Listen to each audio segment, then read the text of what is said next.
afternoon. My name is Thomas Kelly, Director of Retention, and this is Welcome to Worcester State.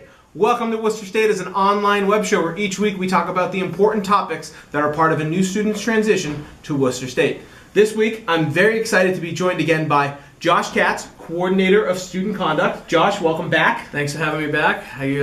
It was nice to get invited back. Yeah, right. We always see Josh a few times throughout the summer just because we do the orientation video and then we talk about how to be a really good citizen here at Worcester State. So very excited to have you. Can you tell everyone again a little bit about yourself and a little bit about the Office of Student Conduct? Yeah, sure. Like Thomas said, my name is Josh Katz. I'm the Coordinator of Student Conduct here at Worcester State University. I saw many of you last month during the first year orientation program. We hope you guys enjoyed yourself. My office is the Student Conduct Office. I make sure, and my office makes sure that policies and procedures of the university are upheld. If they are violated, we do put people through a conduct process and hope that they learn from their mistakes to make a different choice next time. Great.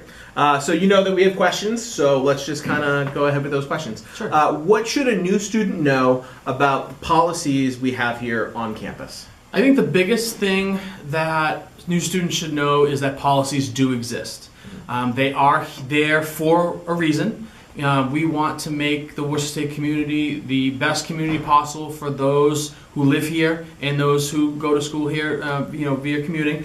But it's I guess that's really what it is. It's to make sure that the community that people live in, go to school in, work in is the best community that we can have. Great.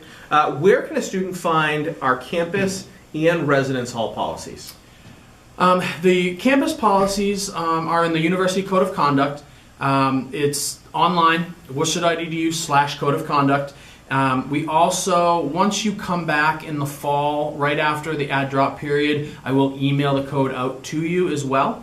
I believe that the residence hall policies, they do have a residence hall handbook, and they can find it online at woolife.worcester.edu, and that is residence hall specific. So some of the policies do overlap, and all university policies are in effect in the residence halls. Some residence hall policies are res hall specific. Great. Yeah, and actually, when we talked about residence life, we talked about the license agreement. Some of the specific residence hall policies are also included in that license agreement that you read before you signed it. All right. So what happens if a student violates a policy? So if a student violates a policy, it's a kind of a multi-step process. A report will be written, whether it be by a residence life officer, an RA, a university police officer, or any member of the community. That report will then come to me. It will be processed and given out to a hearing officer. Myself and the 4 RDs on campus are hearing officers, and we will be the ones that will individually get in touch with you to schedule a hearing. The hearing will be scheduled based on your academic schedule, so work, extracurricular activities, sports, clubs, organizations, none of that stuff will be taken into account. We have access to the student schedule, and we will schedule it that way. Once that hearing happens, you will come in, you'll tell your side of the story, you'll ask any questions that you have, you'll be able to hear the report that was written, and it's basically kind of a conversation between the hearing officer and the student to kind of find out what happened. Did a policy violation actually occur? It's important to know that just because a student is documented, it doesn't mean they're responsible for the policy violation. That is what the conduct process is for. It is to find out whether or not it's more likely than not a code has been violated. And if so, what can we do to rectify it to make sure it doesn't happen again? Sure. What happens to a student's conduct history? So the conduct history of the student, a student's conduct history stays with them for the entire time that they're here, plus 7 years after they separate from the university, whether it be transfer or graduation. Okay. Conduct is progressive. So if you get caught with an alcohol policy violation, you would go to a level 1. If you get caught again, you bump up to a level 2. Sure. So it is progressive over the entire 4 years that you are here as a student. Great. Let's jump back to sanctioning again. What are some of the important things to remember about the conduct and sanctioning process? The sanctioning process is if you are found responsible for a violation, there will be a sanction. It is very important to complete the sanctions. If you do not complete the sanctions, you will be placed on disciplinary probation, which I'll get to in a minute, which is restrictive. But more importantly, you'll also get a hold placed on your account, which means you won't get a bill.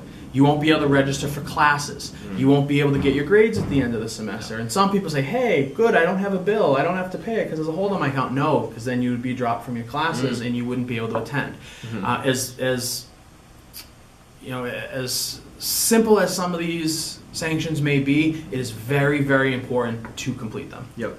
Yeah, especially if you do get that restriction on your account, then there's a lot of things that end up being impacted because of that. And I know that you do a really good job of communicating with students when they do have those restrictions, and reminding them, because you do want this to be a place where they're learning. Yeah, we will let the student know, but sometimes when it comes to pre-registration, that's when a student starts to, oh, I forgot, or I didn't really think I had to do it. Yep. So it's very important to make sure you do complete your sanctions in the timely manner that it's given. Great.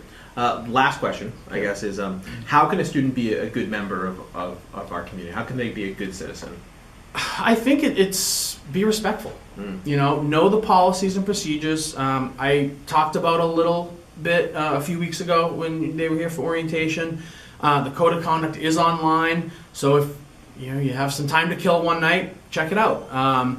It is the student's responsibility to know the code of conduct. I mean, we're going to go over it. If they're resident students, their RA is going to go over some of the housing-specific codes at their first floor meeting when you move in on Labor Day. But if you're a commuter, the policies still apply to you. Whether you visit the residence halls, whether you're just on lower campus, but all the university policies should be known.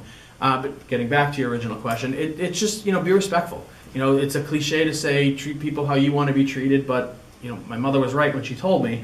That's really it. This is, for most people, the residents, this is where they live for 9 months of the year. For commuters, this is where you go to school. So we want that place to be welcoming and to be a good community for everybody. Great. Well, thank you so much for joining me. No problem. As you know, because you've already done this before, we have the wheel of questions, the magic wheel of questions. So we have our question wheel. I'm ready. You ready to spin it again? Yes. All right. Give it a whirl. All right, here we go. That was a good one. Thank you. Yeah. Better than the last one. Yeah. Right. All right. Worcester. So, what is one place in Worcester you feel a new student coming to our community they need to visit? I wasn't ready for this because when I did it before and last time I got another one the entire time. Yeah. I would say 2 places. One is Shrewsbury Street. All right. I know it's a little bit further away, but Shrewsbury Street is a street in Worcester that has a lot of good restaurants. It's not the chains. The only chain on it I think is Dunkin' Donuts, but it's very good food. There is a college Shrewsbury Street shuffle in September, so keep an eye out for that. Where a lot of the restaurants in the city, they give out samples. It's a very like $10 I think for a button, and we bus you over there, and you can a few hours and you go. But that is one place that you definitely would want to go to. My second place is some of the venues around the city. The Hanover Theater, the DCU Center, the Palladium. Those are all really small, intimate places. It's not the Garden. It's not it's not Gillette. Concerts, shows, comedians, and all that stuff. Yeah, there's definitely always a lot kind of going on. Yeah. If you're close to Worcester, if you're commuting in, or if you're living on campus and you're not familiar with Central Mass specifically, there always is so much kind of going through it in the evenings or the weekends. It's always a ton to do. Yeah, and I agree about Shrewsbury Street. A lot lot of of good fantastic. eats. So many good eats. So awesome. Well, my name is Thomas Kelly, Director of Retention. This has been Josh Katz, Coordinator of Student Conduct. This has been Welcome to Worcester State. As always, if you're interested in our episodes, you can view them on youtube.com/Worcester State, and there's a playlist of Welcome to Worcester State. Thank you so much for joining us. Happy Wednesday. Have a good one. Bye-bye. See you in a few months.